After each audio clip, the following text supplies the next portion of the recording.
Hey everyone, how's it going? This is Seth. And this is Eric. And welcome to 3Play, where we review video games, movies, and anime. This week's review is about Dead Island, available for the Xbox 360, PlayStation 3, and PC. Things that go bump in the night. What the? Jesus! The story of Dead Island takes place on a tropical resort known as Benoi, where a deadly infection has taken over the island, and now the dead are coming back and attacking the living. You play as one of 4 survivors who are immune to the infection, and their goal is to save themselves as well as anyone else that they can find.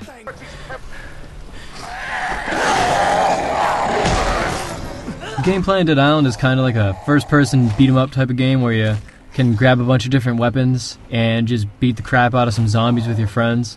There's a single-player mode, which, while fun, will get stale at times. And there's the online multiplayer or system link, where you can go with up to 3 friends and go around the island or the city or the jungle or wherever you are in the story and just run around and just destroy some zombies. You can level up. You get, like, snacks you can eat on the ground to heal yourself. Zombies are highly destructible. You can, like, break their limbs so they can't use them and cut their limbs off so they can't use them. So there's a bit of a strategic value to the game. All 4 different characters have unique skill trees, so each character is unique in their own way. So they all focus on one main thing. One thing I really like about Dead Island is the fact that it's a realistic zombie survival game. There are other zombie games out there that might not be too realistic. Like, they'll just give you tons of guns right away, and you're pretty much invincible to zombies.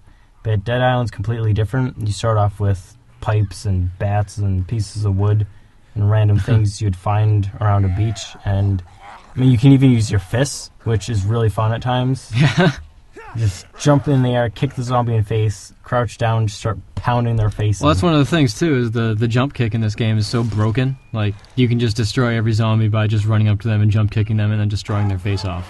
Which I do not recommend you do. I mean, it's fun for a while, but it will break the game, except for the gigantic enemies. I guess later on in the game it's not as broken, because there's a lot of different types of zombies later on. So you end up having to really think about how you're going to fight, or just die a lot and just continuously respawn and go in there and kill things. It's trying to kill me! All the weapons are breakable, so you won't have anything for too long. You can repair the weapons at a shop and even upgrade them up to 3 different times, and they get stronger every time you upgrade them. So if you really like a weapon, upgrade it on, and then you can just keep using it. The only bad thing is that early on, cash is really hard to come by, so you end up wasting a ton of money repairing the weapons that actually end up being good, and then you just have no cash to actually do anything. It's kind of weird at first, and things end up costing just a ridiculous amount to level up. Like, it's just silly how much it costs to level up an epic weapon compared to, like, a regular drop. They have, like, the green and the blue and orange writing for the weapons, so you know if it's rare or epic or whatever. So it's kind of like an RPG in that way. It's kind of like Borderlands. Borderlands is the different colors for the different names of weapons. Yeah, like World of Warcraft, I guess, is the one that people would really know the most about with that. The multiplayer is drop in, drop out. So at any point in time, if somebody wants to join you in your campaign, they can join right in. It's always online, and it will constantly tell you when there's somebody that's near your point in the campaign. So if you want to join them or they want to join you, you guys can just join right up and play, which you're probably going to want to turn off because maybe it'll get a bit annoying to you when a random person just kind of joins your game and you're like, who is this person? I don't want to talk to you. So it's a little weird at times, but you get used to it and you can just turn it off or whatever. But it's really nice that it has the drop in, drop out. If somebody that's like level 40 joins your game and you're like level 10, all the zombies are just going to be level 10. And they're just going to smash right through. All the weapons have a level cap, so you have to be a certain level to use them. You can't just have a level 40 guy come in and drop a really nice like axe or gun or something and just use it. It doesn't work that way. But it's really nice to have the drop in, drop out, nice ease of access. And now that the game has been patched, you can actually play it online, and it works really well. So everything that you've read about post-launch has mostly, not everything, but mostly been fixed. So I wouldn't worry too much about the game now. It's definitely worth grabbing.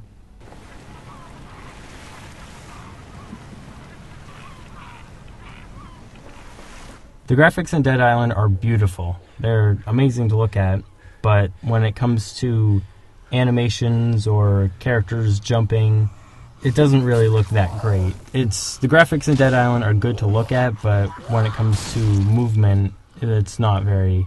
Yeah, the animations are extremely stiff. Kind of like Duke Nukem Forever, if you've ever seen him jump in that game, where he just kind of like bends his legs and his upper body just stays still and he jumps. It looks really, really awkward. And the attacking, and not always, not for all the characters, but I don't know. It'll definitely stand out and you'll see it and it looks kind of funny. But regardless of that, the island area looks great. The city looks great. Like, the game, it looks really good. And the zombies all look really nice. The lighting is excellent. It's definitely a really good graphical game for all the enemies that are there and what they're trying to do. It looks great.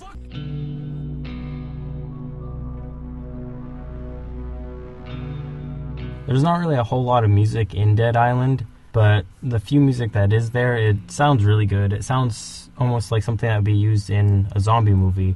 But for most of the time, when you're roaming around killing zombies, all you hear are background sounds and the moans of zombies.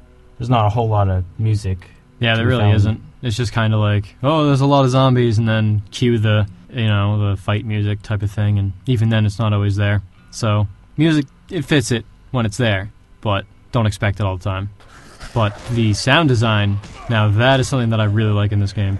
When you're running around and you hear the moan of a zombie, there's a good chance you know where it's coming from, especially if you have surround sound. It sounds awesome, and it's really cool to just...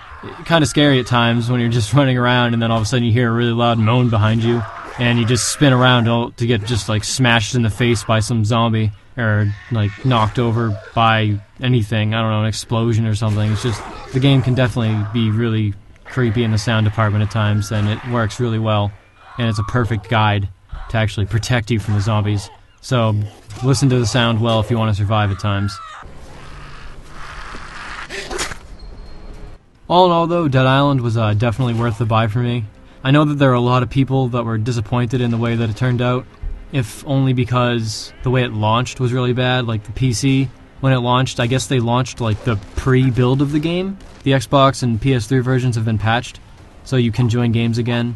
It freezes every so often, but all in all, I am not at all disappointed with this game. I've had a great time with it. When I'm playing the multiplayer, I'm just enjoying myself highly. It's great to just be running around with 3 friends, just destroying some zombies and leveling up, and just, I don't know, it has a nice addictive RPG-like feel to it. So, check this game out. So that's our review of Dead Island. Be sure to check out our other videos and subscribe to our channel, and look forward to more reviews. Yeah, remember to subscribe, people. Please. Bye. Love you.